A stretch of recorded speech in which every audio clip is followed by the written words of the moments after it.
Wriddhiman enterprises ನಮ್ಮ Wriddhiman enterprises ನಾಗರಿಕ ಸೇವಾ ಕೇಂದ್ರ ನೂತನವಾಗಿ ಆರಂಭವಾಗಿದ್ದು ನಮ್ಮಲ್ಲಿ insurance, home loans, pan card, Aadhaar card, passport, online FIR, smart card, voter ID card, digital payment, money withdraw ಮತ್ತು ಡೆಪಾಸಿಟ್, ಟಿಕೆಟ್ ಬುಕ್ಕಿಂಗ್ ಸೇರಿದಂತೆ ಎಲ್ಲ ರೀತಿಯ ಆನ್ಲೈನ್ ಸರ್ವಿಸ್ ಮಾಡಲಾಗುತ್ತದೆ.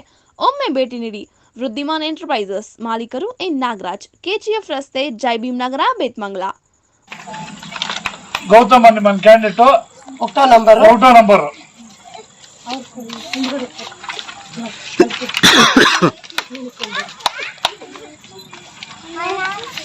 ಅಂದ್ರೆ ಪಟ್ಕೊಂಡು ಸರ್ ತಾವು ಕೂಡ ಏನೀಗ ನಾವು ಲಾಸ್ಟ್ ಟೈಮ್ ಎಲೆಕ್ಷನ್ ಹೋದಾಗ ನಮ್ಮ 5 ಗ್ಯಾರಂಟಿಗಳನ್ನ ಹೇಳಿ ನಮ್ಮ ಸರ್ಕಾರ ಬಂದ್ರೆ ಖಂಡಿತವಾಗೂ ಆ ಗ್ಯಾರಂಟಿಗಳನ್ನ ನೆರವೇರಿಸ್ಕೊಡ್ತೀವಿ ಅಂತ ಹೇಳಿದ್ವಿ.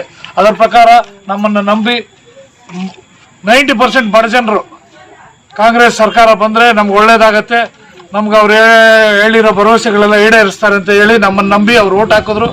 ಅದೇ ರೀತಿ ಸರ್ಕಾರ ಬಂದ ಮಾರನೇ ತಿಂಗಳಿಂದಾನೇ ನಮ್ಮ ಮಾನ್ಯ ಸಿದ್ದರಾಮಯ್ಯ ಅವರು ಇರ್ಬೋದು, DK ಶಿವಕುಮಾರ್ ಇರ್ಬೋದು, ನಮ್ಮ ಶಾಸಕರಾದಂಥ ರೂಪಾ ಅವರು ಇರ್ಬೋದು, ಅವ್ರ ನೇತೃತ್ವದಲ್ಲಿ 5 ಗ್ಯಾರಂಟಿಗಳನ್ನ ಕೊಟ್ಟಿದ್ದೀವಿ. ಎಲ್ಲರೂ ಅದರ ಪ್ರಯೋಜನ ಪಡಿತಾ ಇದ್ದಾರೆ. ಅದೇ ರೀತಿ ಈ ಸಲ MP ಎಲೆಕ್ಷನ್ ಅಲ್ಲಿ ಕೂಡ ನಮ್ಮ ಕ್ಯಾಂಡಿಡೇಟ್ ಗೆದ್ದು ನಮ್ಮ ಸರ್ಕಾರ ಬಂದ್ರೆ ಕೇಂದ್ರ ಸರ್ಕಾರದಲ್ಲಿ ಏನು ಗ್ಯಾರಂಟಿ ಯೋಜನೆಗಳು ಕೊಡ್ತಾ ಇದೀವಿ ಅದು ತಮಗೆ ತಲುಪಿಸ್ತಾ ಇದೀವಿ. ದಯವಿಟ್ಟು ತಾವು ಕಾಂಗ್ರೆಸ್ ಓಟ್ ಹಾಕಬೇಕು ಅಂತ ಎಲ್ಲರನ್ನ ಮನವಿ ಮಾಡ್ತಾ ಇದೀವಿ. ಏನೂ ಮಾಡಿಲ್ಲ, ಯಾಕ್ರಿ ಕೊಡಬಾರ್ದಾಗಿತ್ತು ಅವ್ರು 2,000? ಇದೇ 2,000 ಯಾಕೆ ಕೊಡಬಾರ್ದಾಗಿತ್ತು? ಬಡವ್ರಿಗೆ, ಹೆಣ್ಮಕ್ಳಿಗೆ ರೇಷನ್ ಕಾಸು ಯಾಕೆ ಹಾಕ್ಬಾರ್ದಾಗಿತ್ತು? ಬಸ್ ಫ್ರೀ ಅವ್ರು ಯಾಕೆ ಮಾಡ್ಬೋದಾಗಿತ್ತಲ್ಲ? ಅವರು ಮಾಡಿಲ್ಲ. ಯಾರೋ ಮಾಡ್ತಾ ಇರೋದಕ್ಕೆ ಅದ್ರ ಮೇಲೆ ಏನೋ ಒಂದು ಮಾಡ್ಬೇಕು, ಯಾಕಂದ್ರೆ ಅವ್ರಿಗೆ ಮಾಡಲಿಲ್ಲ. ಮಾಡೋರ್ಗೆ ಏನೋ ಒಂದು ಹೇಳ್ತಾರೆ. ದಯವಿಟ್ಟು ಅದಕ್ಕೆ ಯಾರು ಕಿವಿ ಕೊಡಬೇಡ್ರಿ. అందరూ ఇప్పుడేమి గ్యారంటీలు ఆల్రెడీ రూపా మేడం గెలిచేటప్పుడు మేము గ్యారంటీలు వస్తుంది అని చెప్పింటాం అంతే. కాంగ్రెస్ గవర్నమెంట్ వస్తే కరెంట్ ఫ్రీ, బస్సులో ఫ్రీ, నెలకు 2,000 ఇంటి యజమానురాలకి, బియ్యము 10 కేజీలు, ఇంకొకటి చిన్నోళ్ళకి యువనిధి అని. ఇవన్నీ ఏమే మేము చెప్పేసి ఓటు అడిగింది. మీరందరూ మా మీద నమ్మకం పెట్టి ఓటు వేస్తారు. ఓటు వేసినట్లు మేము గెలుస్తానే, మా గవర్నమెంట్ వస్తానే సిద్ధరామయ్య వాళ్ళు ఉండొచ్చు, DK శివకుమార్ వాళ్ళు ఉండొచ్చు, రూపా మేడం ఉండొచ్చు. రూపా మేడం కూడా కమిటీలో మెంబర్ గా ఉండి ఇప్పుడు అందరికి దుడ్లు వస్తా ఉందా?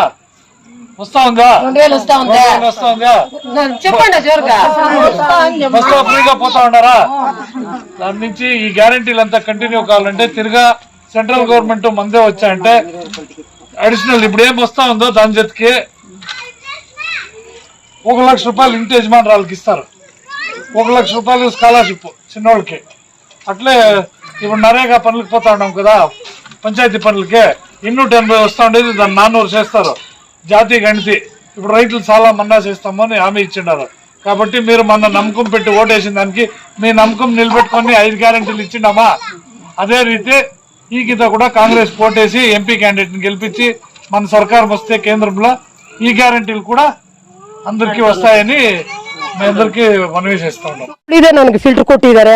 ದಯವಿಟ್ಟು ನಾನು ಎಲ್ಲರಲ್ಲೂ ಇಷ್ಟೇ ಮನವಿ ಮಾಡ್ಕೊಳ್ಳೋದು, ನನಗೆ ಗೌರವ ಕೊಟ್ಟರೆ ಪಕ್ಷಕ್ಕೆ ಗೌರವ ಕೊಟ್ಟಂಗೆ ದಯವಿಟ್ಟು ನಾನು ನಿಮ್ಮ ಕಷ್ಟಕ್ಕೆ ನಾನು ಸ್ಪಂದಿಸ್ತಾ ಇರೋದು ಎಷ್ಟು ಸತ್ಯನೋ ಪಕ್ಷಕ್ಕೂ ನೀವು ಅದೇ ಥರ ಓಟ್ ಕೊಟ್ಟು ಸ್ಪಂದಿಸ್ಬೇಕು ಅಂತ ದಯವಿಟ್ಟು ನಿಮ್ಮಲ್ಲಿ ಎಲ್ಲರಲ್ಲೂ ಮನವಿ ಮಾಡ್ಕೊತೀನಿ.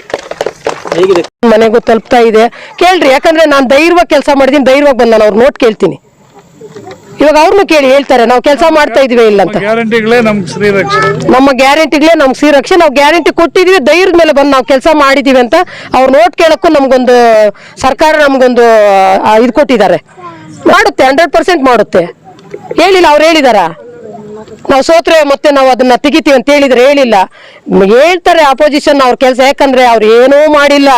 ಯಾಕ್ರಿ ಕೊಡ್ಬಾರ್ದಾಗಿತ್ತು ಅವ್ರು 2,000? ಇದೇ 2,000 ಯಾಕೆ ಕೊಡ್ಬಾರ್ದಾಗಿತ್ತು? ಬಡವ್ರಿಗೆ, ಹೆಣ್ಮಕ್ಳಿಗೆ ರೇಷನ್ ಕಾಸು ಯಾಕೆ ಹಾಕ್ಬಾರ್ದಾಗಿತ್ತು? ಬಸ್ ಫ್ರೀ ಅವ್ರು ಯಾಕೆ ಮಾಡ್ಬೋದಾಗಿತ್ತಲ್ಲ? ಅವರು ಮಾಡಿಲ್ಲ. ಯಾರೋ ಮಾಡ್ತಾ ಇರೋದಕ್ಕೆ ಅದ್ರ ಮೇಲೆ ಏನೋ ಒಂದು ಮಾಡ್ಬೇಕು, ಯಾಕಂದ್ರೆ ಅವ್ರಿಗೆ ಮಾಡಲಿಲ್ಲ. ಮಾಡೋರ್ಗೆ ಏನೋ ಒಂದು ಹೇಳ್ತಾರೆ. ದಯವಿಟ್ಟು ಅದಕ್ಕೆ ಯಾರು ಕಿವಿ ಕೊಡಬೇಡ್ರಿ.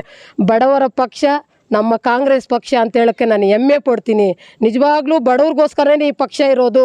BJP ಅವ್ರು ಏನೂ ಮಾಡಿಲ್ಲ. ಏನಾದರೂ ಮಾಡಿದರೆ ಬರಕ್ಕೆ ಹೇಳಿ, ನಾವು ಮಾಡಿದ್ದೀವಿ ಅಂತ ಹೇಳಕ್ಕೆ ಹೇಳಿ. ಯಾವುದಾದ್ರೂ ಒಂದು 100 ನನಗೆ ಬೇಡ, ಪಕ್ಕದಲ್ಲಿ ನನ್ನ ಅಕ್ಕ ತಂಗಿರಿಗೆ ಯಾವ್ದಾದ್ರು ಸಹಾಯ ಆಗಿದೆಯೋ ಕೇಳ್ರಿ.